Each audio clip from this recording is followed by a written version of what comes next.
ya, antar keempat kondisi ini. Sebagai manusia ya, otak kita itu dibagi jadi dua mode ya, otak yang cepat sama otak yang lambat. Ini ada di salah satu buku ya.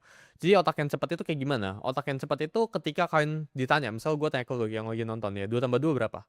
Lu langsung bisa jawab 4 gitu.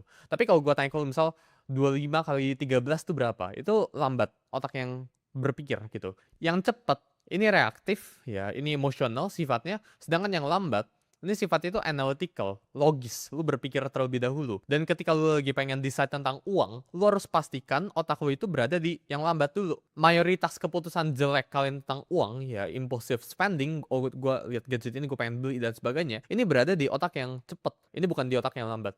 Misal lu tiba-tiba dapat notif dari HP lu, oh ini ada diskon 50%. Tiba-tiba lu pengen impulsif, lu pengen beli. Lu lagi nonton TikTok live, ya orang itu bilang, oh ini diskonnya cuma di live ini, lu langsung beli. Oh ini cuma buy one get one, cuma di hari ini juga lu beli gitu. Ini otak yang cepat. Ya, sedangkan otak yang lambat, lu bisa tunda dulu 24 jam. Lu lihat, oh misalnya ini ada apa laptop atau ada gadget yang gue pengen banget gitu. Gue tunggu dulu 24 jam, gue biar otak gue itu nggak decide-nya itu di bagian cepatnya. Pokoknya semua decision gue tentang uang, ya spending uang itu harus berada di bagian lambat. Lu lihat ada saham yang naik kenceng gitu, ada influencer tiba-tiba rekomendasiin saham, lu langsung beli. Itu berada di bagian cepat.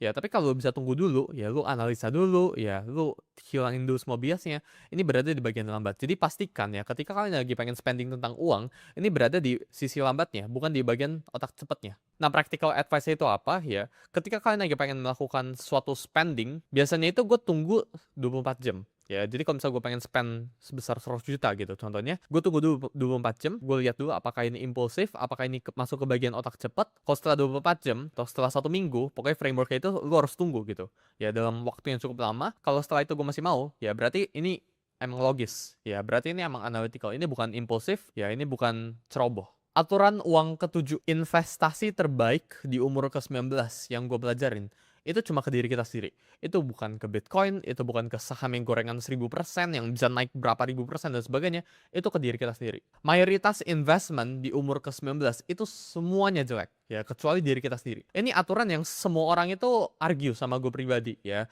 Orang-orang influencer-influencer tuh bisa ngomong, oh ini lu invest ke saham ini, masukkan ke kripto ini gitu. Tapi sedikit sekali yang ngomongin investasi ke diri kalian sendiri. Misal ya, lu ada duit 10 juta contohnya. Lu lebih pilih A ya, lu investasi ke saham apapun itu di luar sana, atau lu ke B ya, lu beli kelas, lu beli tools apapun itu yang bisa hasil lu income, kedepannya recurring income dari sebelah sini bisa lu pakai buat berinvestasi lagi. Ini selalu lebih jauh lebih bagus dibandingkan yang B. B ini selalu lebih bagus. Kenapa? Karena umur itu advantage yang kita punya. Ketika misal kita yang nonton ya masih muda, kita masih Gen Z, advantage satu-satu yang kita punya itu bukan uang, itu waktu dan energi. Kita punya waktu dan energi lebih baik daripada orang-orang yang udah di umur 40 atau 50-an itu. Jadi kita harus manfaatin apa yang kita punya.